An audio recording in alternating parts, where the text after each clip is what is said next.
Everybody's life can change in a split second. In life, we all face moments that break us. Times of pain, fear, and silence, when hope feels far away. I got so depressed, really down. When you feel like you have nothing to live for, the only way out is suicide. This is a journey of real stories of hearts that have struggled. It's also true that God is merciful. It's connecting people with God.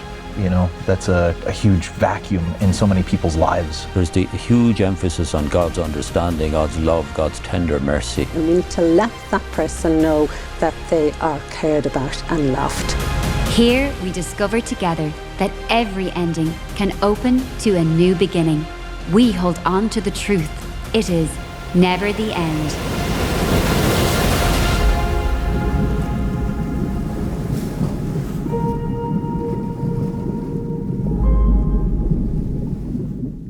I would like to introduce my guest today. Dr. Maire McLaughlin, you are very welcome. Retired adult psychiatrist and family therapist. You're welcome to the series. Thank you. And Stacey Dineen McCabe, anti-bullying activist, restaurateur and singer-songwriter. You're very welcome to the series. Thank you. In the quiet town of Newport, County Tipperary, a mother's story unfolds. A story of love, loss, and the long road toward healing.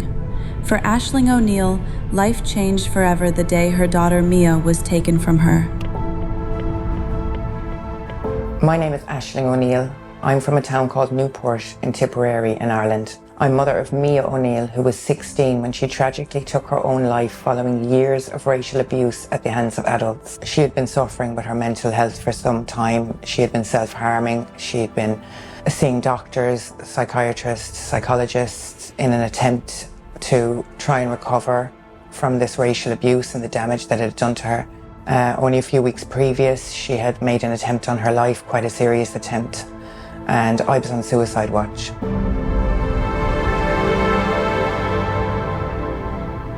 What began as an ordinary day would soon become one she could never forget.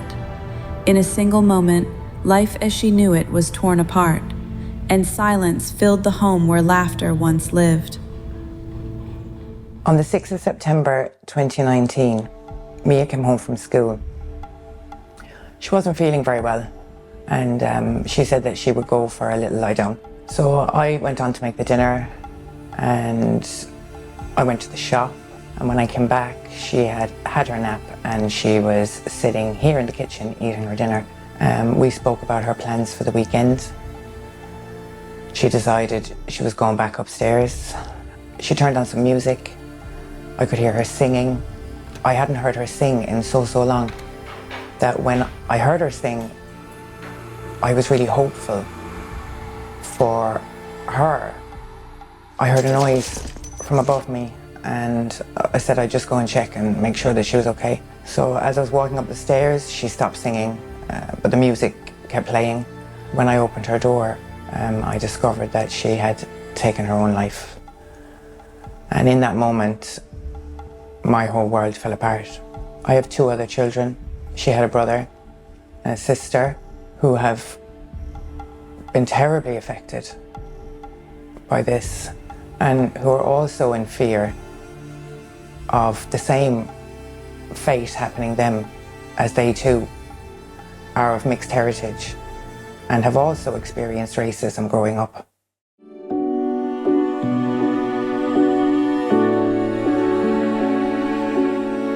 In the depths of grief, when every breath felt heavy with sorrow, Aisling found herself crying out to God. And there, in the stillness, she encountered the one who holds every broken heart. It was the beginning of a quiet transformation, a journey from despair toward grace. The death of my child brought me to my knees, and I was deeply searching for a way to heal. I remember one night being on my knees and begging anything to just take this pain away from me. And in that moment, I felt an energy surround me, and I just instantly knew that it was God. and I felt a warm embrace, and I knew that I was going to be okay. So I've done a lot of therapy, grief counselling, shadow work within myself to try and overcome this pain. Mia's story stirred a movement, inspiring change and compassion across communities. Through Mia's Army and One Life Ireland, Aisling turned her pain into a mission to bring hope, healing, and belonging to others who suffer in silence. Mia's death really sent shockwaves through our community and among her friend group. She was very popular. She had lots and lots of friends, both here in Newport and in Limerick. Limerick City came together and created Mia's Army, who went on to be actively involved in Jackie Fox's campaign to bring in Coco's Law, protection for people against online bullying and harassment. That law has now been in place for a couple of years, and we're very proud to have been part of that. Also, following Mia's tragic death, we set up an organisation called One Life Ireland. It's an online community, a mental health support community to help people who are struggling. That was something that Mia was lacking when she was struggling, that sense of community and belonging and feeling like she had been seen and heard.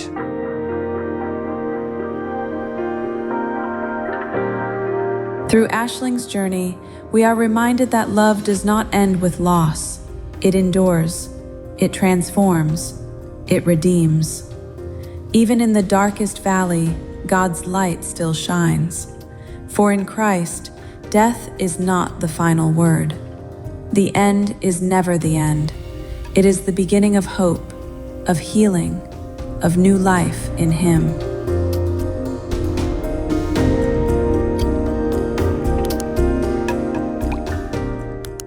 You worked tirelessly and endlessly to get all the help you could possibly get for Mia. Yeah. And just take us through some of that. I know you had to fight very hard for it, and there was very generous support came from some organisations. And take us through some of that, and up to that day when Mia took her life. Mia's problems began when she was 4. That's when the initial bullying began. Yes. It was racially motivated. Mm-hmm. I would have gone to the relevant authorities and reported it. There wasn't really anything that was done about it. It manifested itself then into her self-harming by the time she was 11 or 12, and I took her to the GP and we were referred to psychology services, which we attended. And she had a great rapport with a therapist there and she was doing well. And then that therapist was moved to a different position and the position wasn't filled, so there was a gap in the support that Mia was getting. And her mental health declined in that period. She made an attempt in the June of 2019. I presented her a very serious attempt. She used 3 methods in an attempt to take her life. I presented her at A&E. And the usual questions, you know, do you have suicidal thoughts? Or do you feel like hurting yourself now? But she wasn't in crisis at that particular moment. So, of course, she said, no, I'm not in crisis now. So we were discharged and we were told to liaise in with some other organisations that might be able to help us. That seems to be standard procedure. Yes. Yeah. We were still waiting on some sort of support from the HSE. They didn't have anybody in that position at the time. So we were referred, because she had made an attempt, we were referred to PA-to-How, and they gave her a substantial amount of therapy, which I suppose kept her here. It gave us more time with her. Yes. And they were giving her therapy up until about 2 weeks before she actually took her life. And again, we came up against a wall once the therapy with PA-to-How was finished. We had nowhere else to go.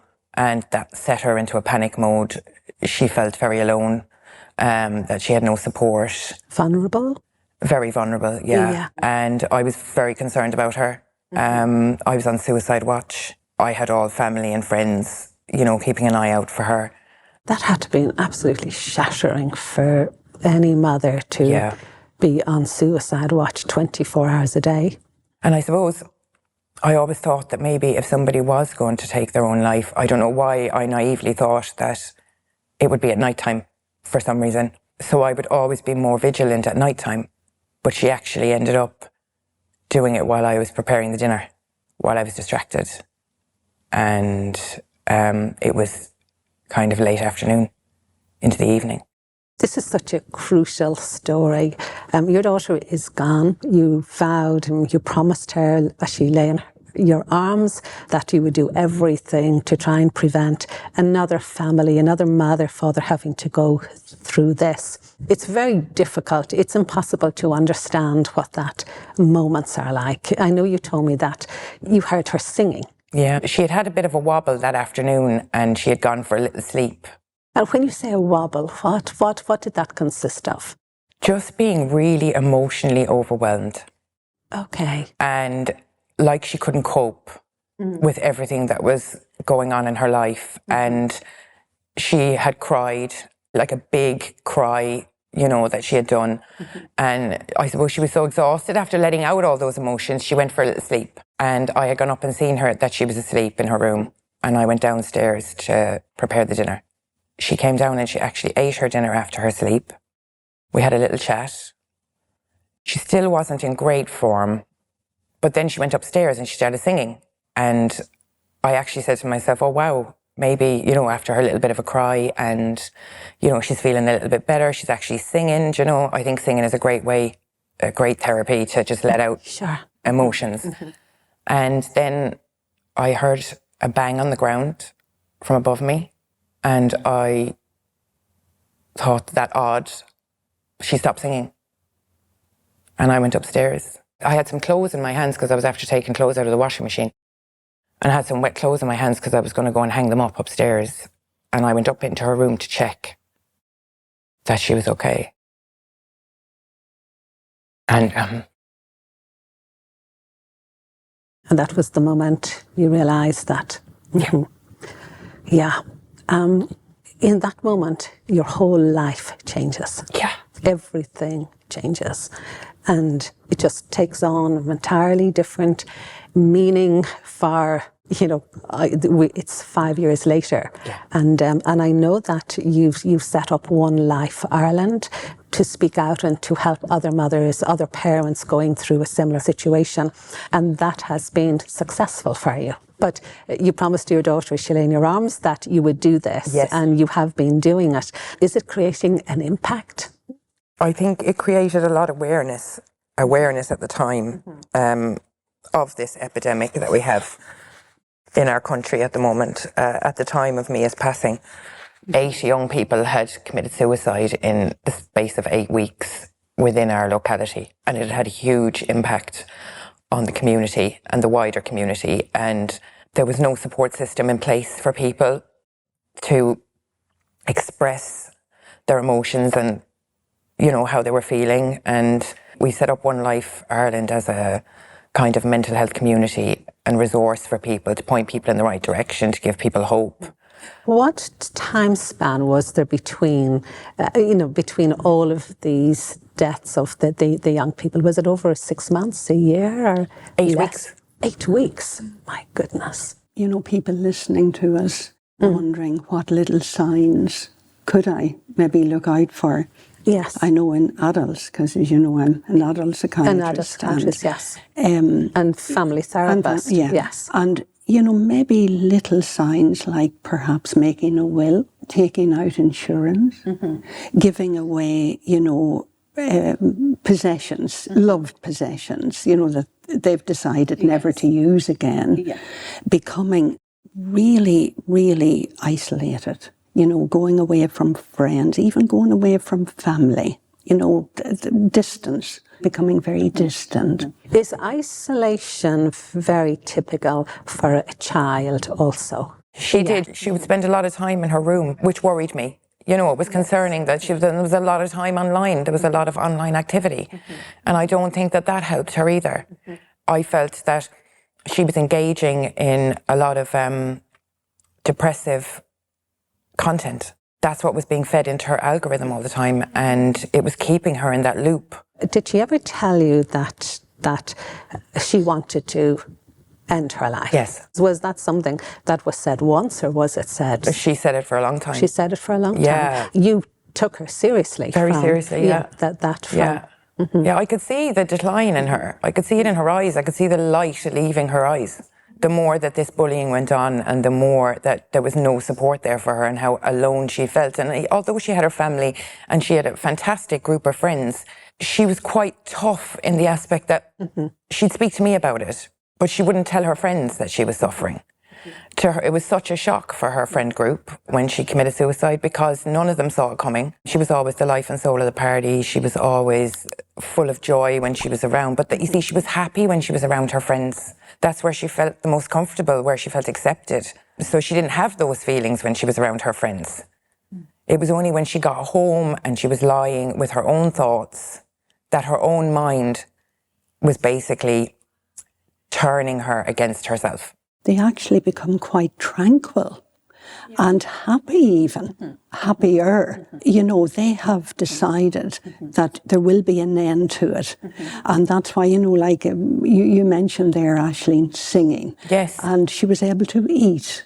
Yeah. And all of those things. She had made up her mind, obviously. And that's not uncommon. Yeah, and that's so confusing for people. It's just sort of the opposite. That's the bit that people will say, but he was in great form. Yeah. And that's what, you know, this is as part of giving the understanding around suicide. It's so helpful just knowing that this is what happens. There's nothing strange about it. If you have somebody who's terminally ill and, let's say, dying from cancer, they'll all of a sudden be up and they'll have so much energy, and the family will think, oh, they're good today. It's their body's last response before they end their lives. And the only difference between that and somebody who takes their own life is that the person taking their own life has more control on when it will happen.